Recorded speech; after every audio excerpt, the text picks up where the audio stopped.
Let's take a look at the next game.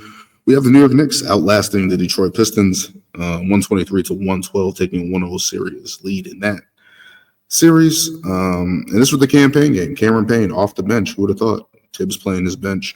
Cameron Payne had 11 in the fourth quarter, 14 points overall, but really changed the trajectory of that game.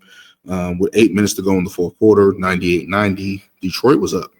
And I was impressed by Detroit because they kept this game close throughout.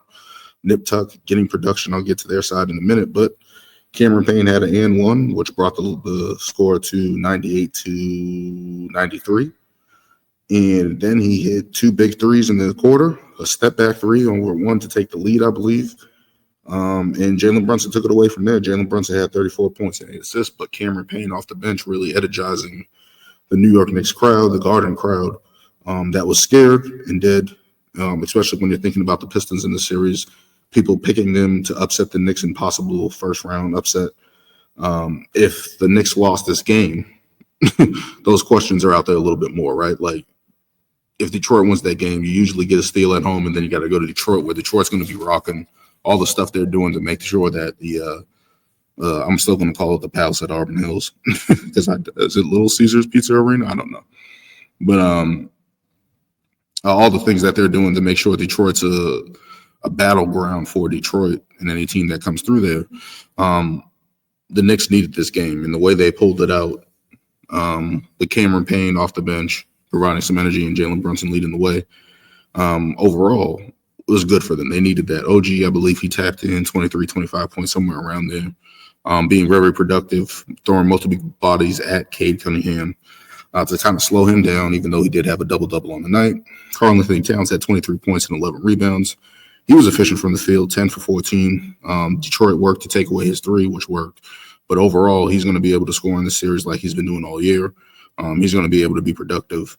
On the Detroit side of things, if you told me Tobias Harris was going to have 25 points, I would have called you a liar. I said that's why I want the Knicks in this series. I was like, if you have to depend on Tobias Harris in the series was not going to be long.